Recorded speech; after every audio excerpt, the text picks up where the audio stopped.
On our 11th episode, we shall get an amusing look at my dysfunctional pets, and Jason Posey will describe the evolution of his group's events and celebrations. But first, I'll make fun of a viewer's negative comment. Super Soul Brother says, proof that the white man is the devil. Yeah, as predicted in the horror movie The Omen, all about Damien Thorne, who is the white devil. Perhaps in reality, the egotistical, powerful white devil is Donald Trump. I mean, look, Damien Thorne and Donald Trump have the exact same initials, the exact same amount of letters in their first name and last name. The Omen movies are documentaries on the rise of the Antichrist. As proof, Donald Trump did his first major business deal in 1976, the same year that The Omen came out. In the movie, anybody in the way of the Antichrist disappeared.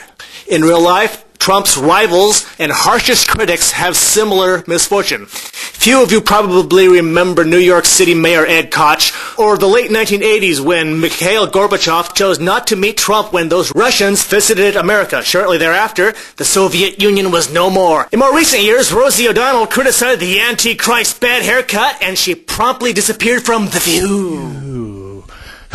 But seriously, what follows now is the first of a continuing section called Iguana vs. Dog. Ladies and gentlemen, in this corner the rhinoceros iguana, and in this corner over here the dog.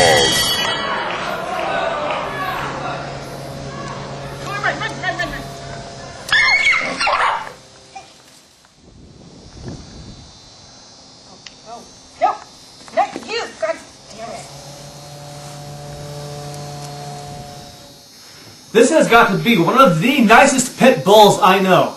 A rhinoceros iguana just bit her, and she did not fight back.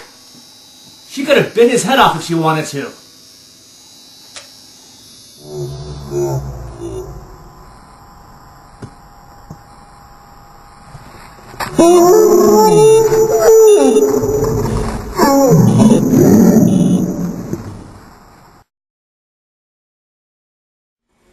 So did you notice that there were a lot more people participating and doing these events than you've actually expected doing this? I've been quite pleased with the last two events. We've actually had about 20 people, which is quite good. You know, it's nothing compared to what a mega church gets at one of their masses, but we started out, like I said, with only 6 or 7 for our first ritual. We had more like 13, 15 for the second one, and then we've had 20 for the others, and I'm hoping that that continues. Of course, some of them will be more people, some of them will be less, but I'm hoping to steadily get more people involved, more people to come in and make this a real community.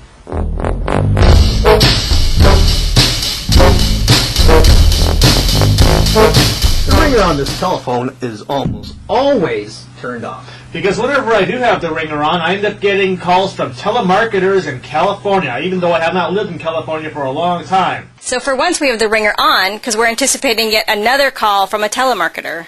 And we're all ready for them. I've got microphones right near the speakerphone. I've got several different video cameras covering this, and it should be fairly amusing when these telemarketers call.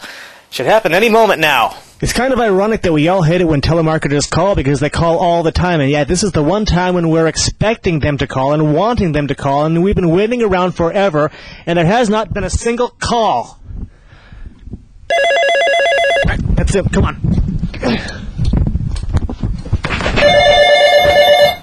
Hello?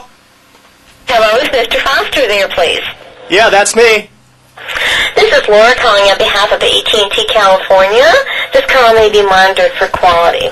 So the reason I'm calling you today is to find out why you left AT&T and what it would take to return your service back to us, sir.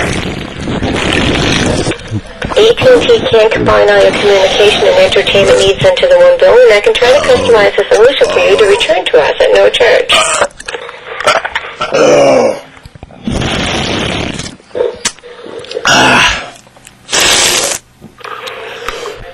Well, let me think about this. So, let me see. To return to the ATM, right? AT&T, California.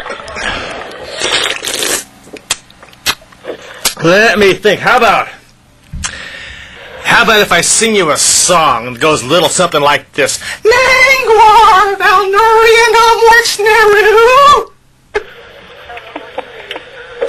I didn't hear you, sir. Hello?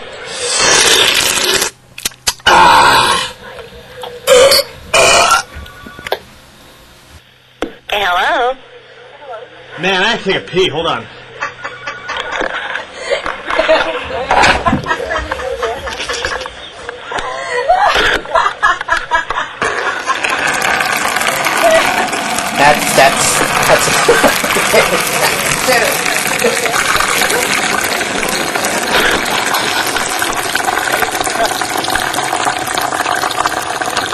Hey, hello?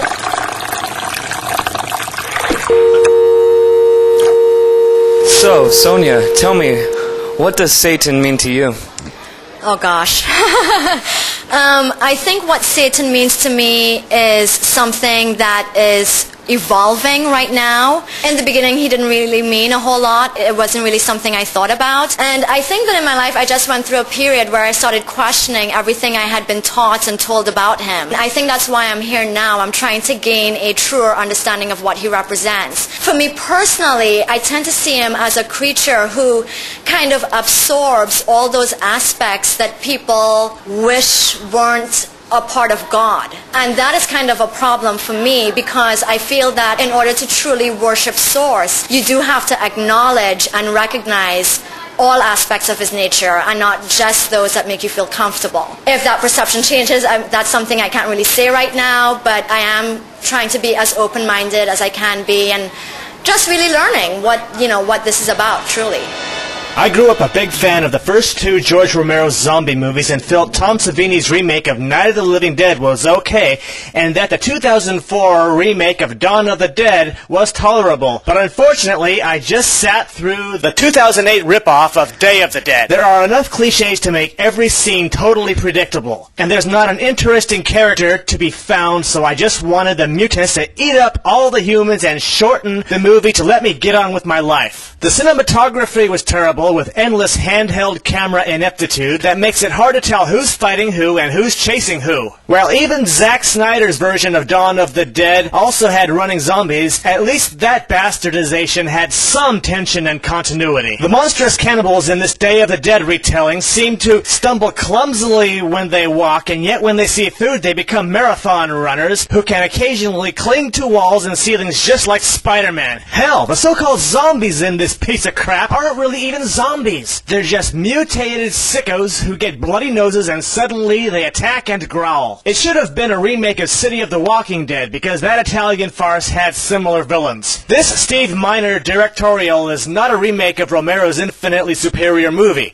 but rather a misleading, opportunistic, capitalizing act of theft that steals and misuses the title Day of the Dead. To be fair, there's a lot of action, a decent budget, adequate acting, and a few really nice special effects. If nothing else, it's better than the worst zombie movie ever made, Day of the Dead 2, Contagion. But then, 1993's Return of the Living Dead 3 was better than Contagion. As a rating between 1 and 10, I give this ripoff of Day of the Dead a 2. I never want to sit through this DVD again. I'd rather drink the water from Elton John's jacuzzi.